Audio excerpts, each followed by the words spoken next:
राजस्थान से इस वक्त की बड़ी खबर आपको बता दें कि चौमू में कशीदगी का मामला हंगामे के बाद कल तक कस्बे में इंटरनेट बंद कर दिया गया है। पहले महज 24 घंटे के लिए रोक लगाई गई थी, लेकिन इस मियाद को 24 घंटे और बढ़ा दिया गया है। मस्जिद के बाद रेलिंग हटाने को लेकर तनाजा अफवाहों के चलते इंटरनेट को बंद करने का फैसला लिया गया।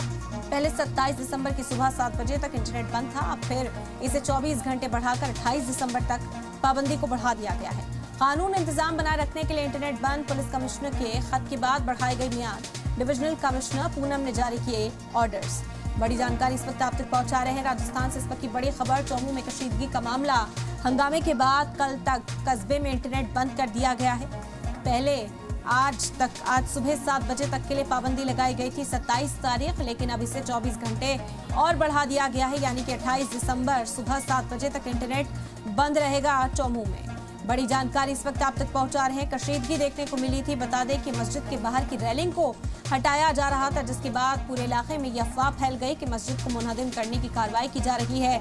इसी वजह से इलाके में कई ऐसे लोग थे जो इसे लेकर उग्र होते हुए नजर आए। पुलिस के साथ पत्थरबाजी तक की नौबत आ गई और उसके बाद से ही पुलिस लगातार लोगों को डिटेन कर रही है। घर से घसीट कर खींच कर लोगों को डिटेन किया जा रहा है, हिरासत में लेकर उनसे पूछताछ की जा रही है और अफवाहें ना फैले, किसी तरह का माहौल खराब ना हो सोशल मीडिया पर। इसी को मद्देनजर रखते हुए इंटरनेट को बंद रखने का फैसला लिया गया है। पहले 24 घंटे का बैन लगाया गया था, पाबंदी लगाई गई थी, लेकिन अब इसे और 24 घंटे के लिए बढ़ाया जा रहा है। आपको बता दें कि 28 दिसंबर तक इस पाबंदी को बढ़ा दिया गया है। राजस्थान से ये बड़ी खबर है। चौमू में कशीदगी का मामला उस वक्त सामने आया जब मस्जिद के बाहर से रेलिंग हटाई जा रही थी। उसके बाद लोगों में गुस्सा देखने को मिला, लोग नाराज हुए और ये नाराजगी देखते ही देखते पुलिस के साथ झड़प में तब्दील हो गई। पुलिस को आंसू गैस के गोलों का इस्तेमाल तक करना पड़ा और अगले दिन जब पुलिस गिरफ्तारी करने के लिए पहुंची तो वहां लगे सीसीटीवी की बुनियाद पर लोगों को घर से उठाया गया, उन्हें घसीटकर डिटेन किया गया है। और खबर मिली कि कुछ खवातीन भी हैं जिन्हें पुलिस ने इस वक्त डिटेन किया है और उनसे भी पूछताछ की जा रही है। फिलहाल अफवाहें ना फैले और हालात पुरसकून बने रहें, इसके लिए इंटरनेट को बंद रखने का ही फैसला किया गया है। अगले 24 घंटे भी इंटरनेट बंद रहने वाला है। पहले 27 दिसंबर सुबह 7 बजे तक के लिए इंटरनेट बंद था, लेकिन इसे बढ़ाया गया। अब 28 दिसंबर तक इस पाबंदी को आयत किया गया है। आपको बता दें कि कानून इंतजाम बनाए रखने के लिए इंटरनेट बंद। पुलिस कमिश्नर के खत की बढ़ाई गई मियाद। डिविजनल कमिश्नर पूनम ने जारी किए हैं ऑर्डर्स। पुलिस कमिश्नर ने खत भेजा जिसमें मियाद बढ़ाने की जो मांग है, एक तरह से उसकी ज़रूरत को समझाया गया कि अफवाहों से अगर बचना है, पुरसकून माहौल चाहते हैं तो ज़ाहिरी तौर पर इस फैसले को लेना लाजमी है। उसी पर अमल किया गया है। 24 घंटे के लिए पाबंदी को और बढ़ाया गया। 28 दिसंबर तक पाबंदी बढ़ा दी गई है। आपको बता दें कि 28 दिसंबर सुबह 7 बजे तक इंटरनेट का इस्तेमाल नहीं किया जा सकता है चौमू में। हंगामे के बाद कल तक कस्बे में इंटरनेट पहले बंद किया गया था, लेकिन अब इसे बढ़ा दिया गया है।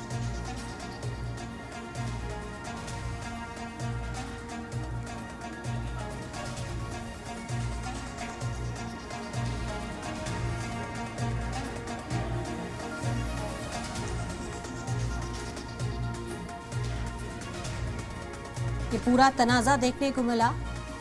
मस्जिद के बाहर से रेलिंग को हटाया जा रहा था।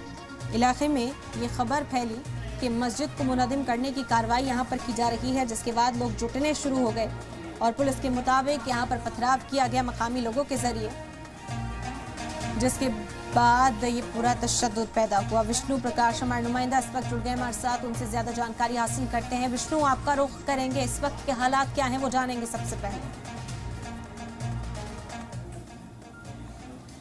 इस वक्त मौके पर शांति है। पुलिस जो जाब्ता है वो लगातार गश्त कर रहा है, पैदल मार्च कर रहा है। फ़िलहाल अगर बात की जाए तो 110 लोगों को हिरासत में लिया था और उसमें से 30 से 32 लोगों के खिलाफ नामजद मामला यहाँ पर दर्ज कर लिया गया है, राजकार्य में बाधा पहुँचाने का, इसके अलावा सरकारी संपत्ति को नुकसान पहुँचाने और हत्या के प्रयास का मामला दर्ज यहाँ पर किया है और बाकी को सही अभियुक्त बनाया गया है फ़िलहाल।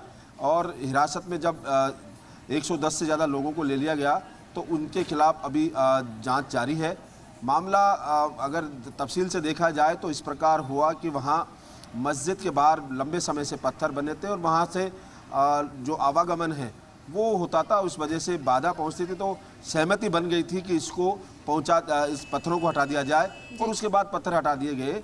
लेकिन वहाँ रेलिंग लगाई जा रही थी, उसको लेकर एक अफवाह फैली कि कहीं मस्जिद को भी नहीं हटा दे, और इस वजह से ही ये पूरा मामला हुआ। और उसके बाद पथराव किया गया पुलिस पर, जो वहाँ तैनात की गई थी पुलिस, उस पर पथराव किया गया। आधा दर्जन से ज़्यादा पुलिसकर्मी हलाक हुए, घायल हो गए, और उसके बाद उन पुलिसकर्मियों को अस्पताल ले जाया गया और फिर उसके बाद पूरा घटनाक्रम चला। अब मुकदमा दर्ज कर लिया गया है और फिलहाल मौके पर बड़ी संख्या में पुलिसकर्मी तैनात है, जो वहाँ एहतियातन तौर पर लगातार गश्त कर रहे हैं और वहाँ मौजूद है। वहीं दूसरी ओर जानकारी ये भी मिल पा रही है कि इंटरनेट को बंद रखने का फैसला किया गया कि 24 घंटे के लिए इस पाबंदी को और बढ़ाया जाएगा। क्या वजह इसके पीछे की बताई जा रही है? पुलिस कमिश्नर के उस खत का भी जिक्र कीजिएगा जिसमें इस ऑर्डर का तस्करा। अब बिल्कुल, जब ये मामला हुआ अचानक करीब तड़के 3 बजे हुआ और उसके बाद पथराव के बाद जब घटनाक्रम हुई तो पुलिस एहतियातन तौर पर पहुंची और 7 बजे पुलिस कमिश्नर ने जब पत्र लिखा वह इंटरनेट बंद कर दिया जाए, तो संभागीय आयुक्त पूनम है, उन्होंने इंटरनेट बंद 24 घंटों के लिए बंद करने के लिए आदेश दे दिए थे। और उसके बाद दोपहर होने के पहुँचते पहुँचते इंटरनेट की जो अवधि है वो 24 घंटे और बढ़ा दी गई, यानी अब कल सुबह 7 बजे तक इंटरनेट चोमू में बंद रहेगा। आज सुबह 7 बजे तक की अवधि थी, फिर उसके बाद और बढ़ा दी गई 24 घंटे के लिए। तो अब कल सुबह 7 बजे तक इंटरनेट वहाँ बंद रहेगा ताकि अफवाहें नहीं फैले, किसी तरह की अफवाहें नहीं फैले, क्योंकि इस तरह के जब मामलात होते हैं, सामने आते हैं, तो इसको लेकर अफवाहें जल्द फैलती है। तो अफवाहों को रोकने के लिए ये इंटरनेट बंदी की गई है पुलिस और के सिफारिश पत्र पर संभागीय आयुक्त की ओर से। और फिलहाल वहाँ पर अभी शांति है और जो पुलिस है वो लगातार गश्त कर रही है, लोगों से पूछताछ चल रही है। फिलहाल इस मौके पर अगर कहें तो शांति है। जी बिल्कुल, ये भी कहा जा रहा है कि डिटेन करने का सिलसिला भी लगातार जारी है। क्या माहौल कहा जा सकता है कि पुरसुकून हो गया क्योंकि इंटरनेट की पाबंदी को बढ़ाया गया, तो जाहिर तौर पर पुलिस जो है यहाँ पर अभी तैनात होगी। फिलहाल ज़मीनी सतह पर क्या नज़र आता है कानून के निज़ाम के हवाले से?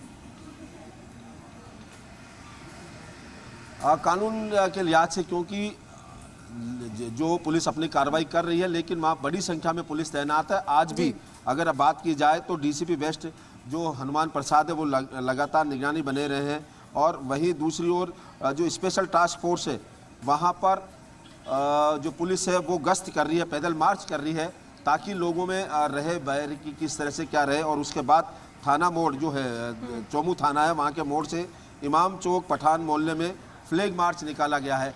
तो कुल मिला के जो घटनाक्रम स्थल है उसके आसपास पूरी तरह पुलिस, भारी संख्या में पुलिस जाब्ता अभी भी फिलहाल मौजूद है। और जो टास्क फोर्स है, स्पेशल टास्क फोर्स, वो और जो पुलिस है आरएसी, वो वहाँ पर लगातार पैदल मार्च निकाल रहे हैं। तो इससे लगातार इस समय फिलहाल शांति बनी हुई है। हालांकि किसी तरह से कल जो घटना हुई थी पथराव की, उसके बाद से नहीं हुई, लेकिन अब पुलिस अपनी कार्रवाई कर रही है और वहाँ एक तरह से इस समय शांति है। जी ठीक, बेहद शुक्रिया आपका तमाम जानकारी फिलहाल हम तक